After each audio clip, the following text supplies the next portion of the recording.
جس دل پر اللہ کی رحمت ہوتی ہے اس کے اندر نرمی ہوتی ہے، اور جس دل پر اللہ کی لعنت ہو جاتی ہے پہلی نشانی اس کی یہ ہے کہ اس کا دل سخت ہو جاتا ہے۔ اللہ اکبر۔ فَبِمَا نَقْضِهِمْ مِيثَاقَهُمْ لَعَنَّاهُمْ، بنی اسرائیل نے وعدے توڑے، ہم نے ان کے اوپر لعنت کر دی۔ وَجَعَلْنَا قُلُوبَهُمْ قَاسِيَةً، پہلا اثر یہ ہوا کہ ان کے دل سخت ہو، جب لعنت ہوتی ہے تو دل سخت ہو جاتا ہے۔ اللہ اکبر۔ فَهِيَ كَالْحِجَارَةِ، دوسری جگہ فرمایا یہ پتھروں کی طرح ہو گئے، او اشد قسوہ، بلکہ پتھروں سے بھی زیادہ سخت۔ پتھر کے اندر نرمی ہوتی ہے اور لعنتی دل کے اندر نرمی نہیں ہوتی، یعنی دل جس کے اوپر لعنت ہوئی ہو وہ زیادہ سخت ہوتا۔ لوگ کہتے ہیں رونا نہیں آتا، نماز پڑھتے ہیں دعا کرتے ہیں رونا نہیں آتا، کعبۃ اللہ میں بیٹھے ہوتے ہیں رونا نہیں آتا۔ اس بات پر روئیں کہ دل سخت ہو گیا ہے۔ دل کی نرمی رحمت کی علامت ہے اور دل کی سختی لعنت کی علامت ہے۔ اب یہ آپ بڑے بڑے وعدے توڑیں تو بھی دل سخت ہوتا ہے، آپ چھوٹی چھوٹی نافرمانیاں کریں تو بھی دل سخت ہوتا ہے۔ نبی اکرم صلی اللہ علیہ وسلم نے فرمایا، مثال کے طور پر ترمذی شریف کی حدیث ہے، نبی اکرم صلی اللہ علیہ وسلم نے فرمایا یہ جو گپ شپ میں بیٹھے رہتے ہیں نا، اللہ گپیں بیٹھے ہیں، ہانک رہے ہیں، گپیں گفتگو چل رہی ہے، چاہے بڑے بابے بیٹھے ہیں چاہے چھوٹے چاہے نوجوان جو بھی، فرمایا لا تکثر الکلام بغیر ذکر اللہ، لوگو ایسی گفتگو، ایسی گپ شپ، لمبی لمبی گفتگو وہ نہ کیا کرو بغیر ذکر اللہ، جس میں اللہ کا ذکر نہ ہو، ایسا نہ کیا کرو۔ کیوں؟ اس لیے نہ کیا کرو کہ ان کثرت الکلام بغیر ذکر اللہ قسوۃ للقلب، وہ جو گفتگو اس طرح کی ہوتی ہے جس میں اللہ کا ذکر نہیں ہے، وہ گپ شپ ہو، وہ دنیا کی باتیں ہوں، وہ کاروبار کی باتیں ہوں، وہ جو مرضی، جس میں اللہ کا ذکر نہیں، وہ گھر کے معاملے ہیں جو بھی چلتے رہتے ہیں، اللہ کی یاد کے بغیر جو کثرت کلام ہوتا ہے، فرمایا وہ دل کی سختی کا باعث بنتا ہے۔ وَإِنَّ أَبْعَدَ اللَّهِ القلب القاسی، اور اللہ کی لعنت اس شخص پر ہوتی ہے جو اللہ سے سب سے زیادہ دور ہوتا ہے، وہ سخت دل والا ہوتا ہے۔ اس کا مطلب یہ ہے کہ ہم جو چھوٹی چھوٹی گپ شپ کر رہے ہوتے ہیں، ہماری تو زندگی اس طرح سے گزر رہی ہے۔ ذکر تو ہوتا ہے تھوڑا بہت نماز کے وقت، وہ بھی جس کو اللہ توفیق دیتا ہے، بس اس کے بعد سمجھتے ہیں کہ اب تو ضرورت ہی نہیں، اگلی نماز آئے گی دیکھا جائے گا۔ درمیان میں کوئی اللہ کی یاد نہیں، کوئی اللہ کا ذکر نہیں، لطیفے چل رہے ہیں، گپ شپ چل رہی ہے، گھر بات معاملات، اس سے دل کی سختی بڑھ رہی ہے۔ اللہ ان کثرت الکلام بغیر ذکر اللہ قسوۃ للقلب، یہ دل کی سختی ہے، اور جس کا دل سخت ہو گیا وہ ابعد الناس من اللہ، وہ اللہ سے سب سے زیادہ دور لوگوں میں سے وہ ہوتا ہے۔ اور ابعد کا مطلب ہوتا ہے رحمت سے دوری، اور جو رحمت سے دوری ہوتی ہے وہ لعنت ہوتی ہے۔ تو سب سے زیادہ دور اللہ کی رحمت سے وہ کون ہوتا ہے؟ القلب القاسی، سخت دل والا ہوتا ہے۔ اب میں اور آپ، ہم کا سب جو زندگی گزار رہے ہیں، اس میں لمحہ لمحہ ہم دل کی سختی کا انتظام کر رہے ہیں، ہر چیز دل پر اثر کر رہی ہے، لیکن سب سے زیادہ جو چیز دل پر اثر کرتی ہے نا، جو دل کو سخت بناتی ہے، وہ آنکھ اور زبان کا عمل۔ انسان کسی چیز کو دیکھے، نبی کریم صلی اللہ علیہ وسلم فرمایا یہ جو نظر ہے نا، سہم من سہام الشیطان، یہ شیطان کے تیروں میں سے ایک تیر ہے۔ نگاہ کسی چیز پر پڑتی ہے، متاثر بیچارہ دل ہوتا ہے۔ آپ عمل کر کے دیکھ لیں، آپ تجربہ کر کے دیکھ لیں، جس شخص کی بد نظری ہوئی ہو، وہ چاہے ظاہری طور پر بد نظری ہوئی ہو، چاہے آپ نے اس کو کسی تصویر کو دیکھا ہو، چاہے آپ نے کسی گلی محلے میں بدنظری کی ہو، کسی بھی طرح کی بدنظری، بدنگاہی، اگر آنکھ نے ایسا کچھ دیکھا ہے جو حرام ہے اس کے اوپر دیکھنا، اس کے بعد آپ نماز پڑھیں، ہو ہی نہیں سکتا کہ نماز کے اندر خشوع و خضوع متاثر نہ ہو۔ دیکھا کہیں اور، نماز کہیں اور پڑھ رہے ہیں، دل متاثر ہو چکا ہوتا ہے۔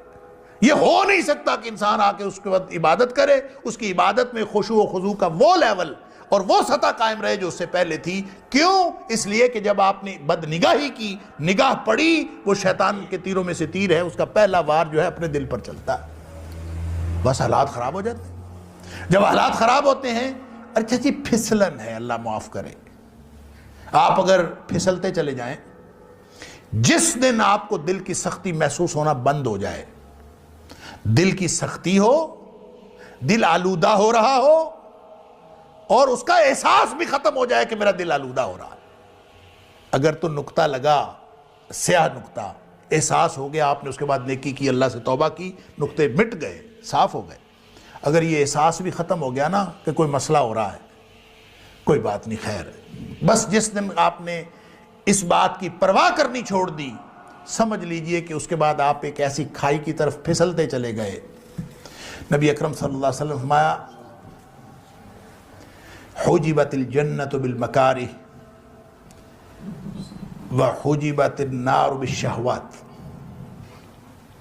یہ جو دل کو اچھی لگتی ہیں نا چیزیں، انسان کا دل کشش کرتا ہے، یہ پھسلن ہے جہنم کی طرف، جہنم کے گرد ان کی باڑ ہے۔ حجبت النار بالشہوات، مزے مزے کی چیزیں، مزے کرو، جو مزاج یار میں آئے جو مرضی کرو، یہاں بیٹھے بھی زندگی ہے بابر بعیش کوش کہ عالم دوبارہ نیست، جو مرضی کر لو، یہ ساری چیزیں آپ کو پھسل کے ایک ایسی پھسلن میں ڈال دی ہیں، ایسی سلائیڈ میں ڈال دی ہیں، آپ اس کے بعد جہنم سے بچ نہیں سکتے، یہ آپ کو پھسلا کے جہنم میں ڈال دے۔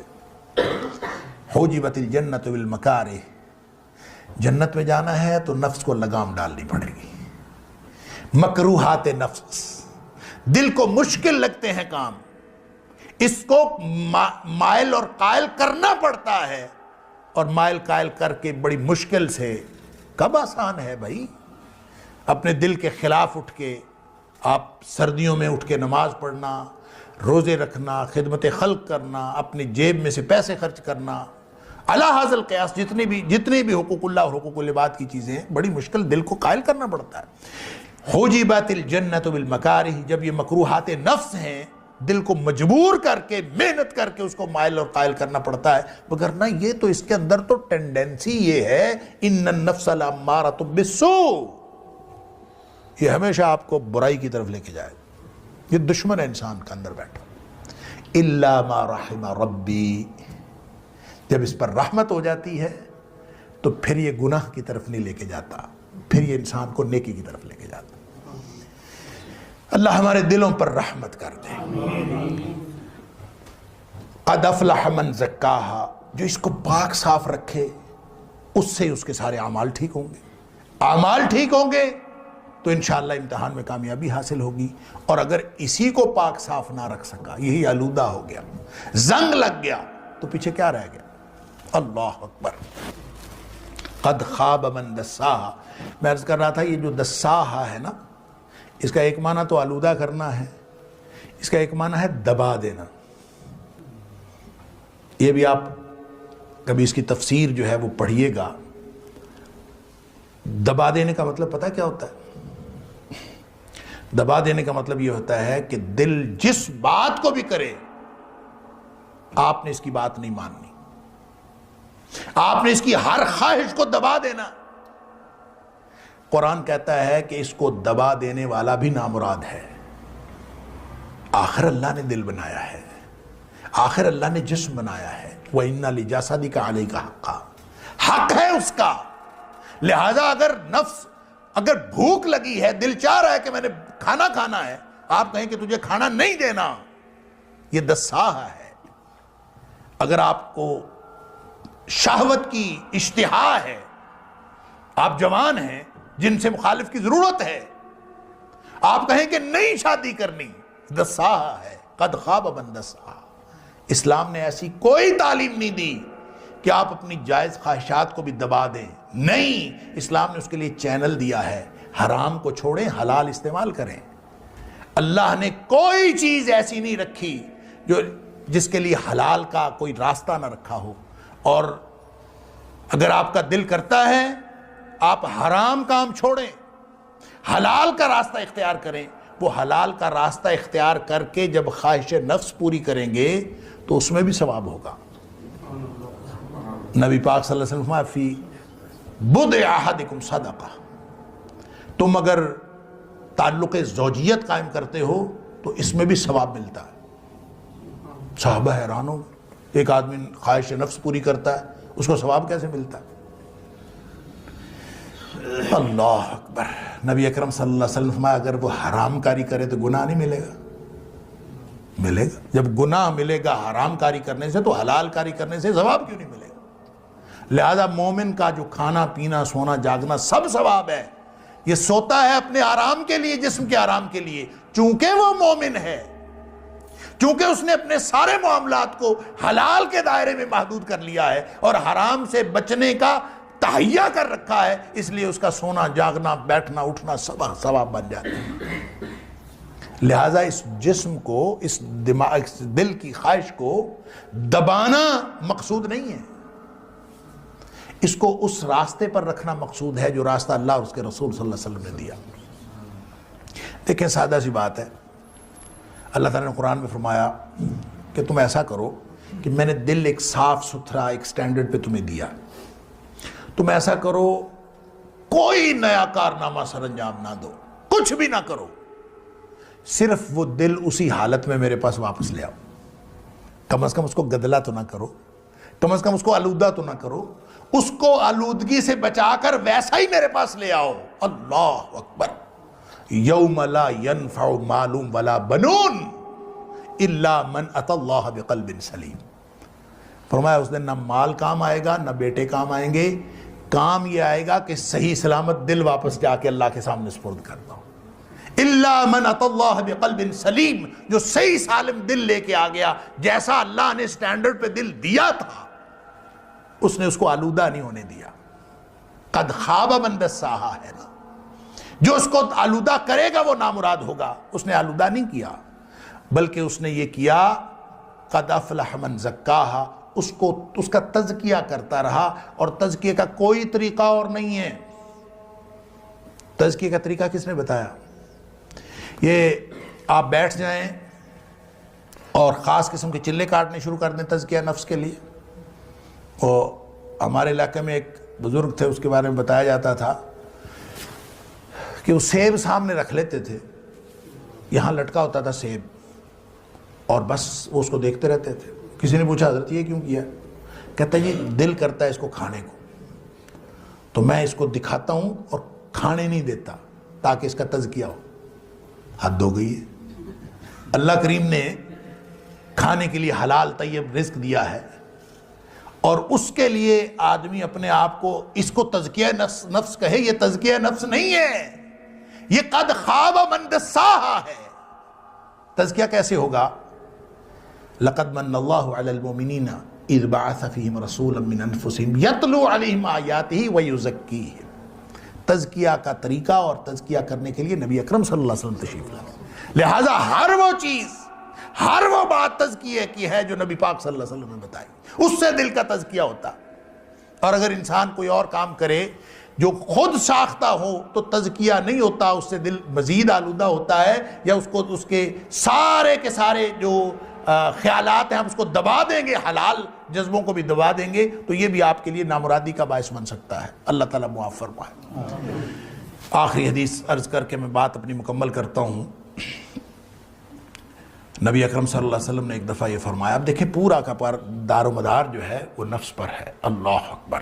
اور نفس کو ہر چیز آلودہ کر رہی ہوتی ہے۔ میں نے عرض کیا کہ زبان اور آنکھ سب سے زیادہ آلودہ کرتی ہے، سارے اعمال آلودہ کرتے ہیں لیکن سب سے زیادہ یہ ہے۔ اور زبان کے اوپر تو اللہ اکبر، نبی اکرم صلی اللہ علیہ وسلم نے فرمایا زبان جو ہے نا، یہ تو صبح صبح جب انسان اٹھتا ہے نا تو سارے کے سارے انسان کے جو اعضاء ہیں تو کفر اللسان، یہ زبان کی منتیں کرتے ہیں۔ صبح جب انسان اٹھتا ہے تو سارے کے سارے جو اعضاء ہیں یہ اعضاء انسان کی زبان کی منت کر رہے ہوتے ہیں، اس کو کہہ رہے ہوتے ہیں کہ تو ہمارے بارے میں اللہ سے ڈرتی رہنا، اس لیے کہ تو اگر سیدھی رہی تو ہم سارے سیدھے رہیں گے، اور تو اگر خراب ہو گئی تو ہم سب بگڑ جائیں گے، تو اگر ٹیڑھی ہو جائے گی تو ہم بھی ٹیڑھے ہو جائیں گے۔ گویا زبان کی وجہ سے انسان کے سارے اعمال بگڑتے ہیں، اور اس کا مطلب یہ ہوا کہ آنکھ اور زبان یہ سب سے زیادہ دل پر اثر انداز ہوتے ہیں۔ اللہ تعالیٰ معاف فرمائے، ایک لفظ ایک کلمہ انسان کے دل کو آلودہ کر سکتا ہے۔ تو نبی اکرم صلی اللہ علیہ وسلم فرمایا کہ یہ جو دل ہے نا، اس کو زنگ لگ جاتا ہے۔ ان القلوب لتصدع كما يصدع الحديد اذا اصابه الماء، دلوں کو زنگ لگ جاتا ہے جس طرح پانی میں لوہا پڑا رہے تو اس کو زنگ لگ جاتا ہے، اسی طرح دل کو بھی زنگ لگ جاتا ہے۔ اور پانی میں لوہا پڑا رہے تو اس کو زنگ لگ جاتا ہے تو کیا ہوتا ہے؟ ناکارہ ہو جاتا ہے۔ جس طرح لوہا ناکارہ ہو گیا، اس کا مطلب دل بھی ناکارہ ہو گیا، دل میں سے نصیحت کا کرنٹ ہی پاس نہیں ہوتا، کچھ بھی نہیں ہوتا۔ زنگ جس چیز کو لگا ہوتا ہے، یہ جو تاریں ہوتی ہیں نا، بجلی کی تاریں، وائرز، ان کو زنگ لگ جاتا ہے، بعض اوقات سپارکنگ وغیرہ کی وجہ سے، وہ بعض اوقات پانی کی وجہ سے ان کو زنگ لگ جاتا ہے، کرنٹ نہیں پاس ہوتا اس میں سے۔ تو دل کو زنگ لگ گیا تو نصیحت کا کرنٹ پاس ہونا بند ہو گیا۔ تو تار تو ہم چینج کر لیتے ہیں، دل کیسے چینج کریں؟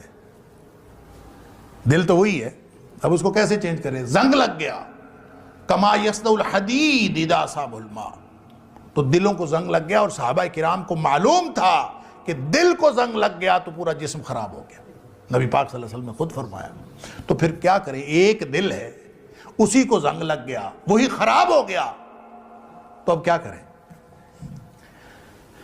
تو پریشانی ہوئی صحابہ کرام کو، تو عرض کیا اللہ کے رسول صلی اللہ علیہ وسلم، اب ظاہر دل تو نیا لگ نہیں سکتا، اب اس زنگ کو اتارنے کا کوئی طریقہ ہے؟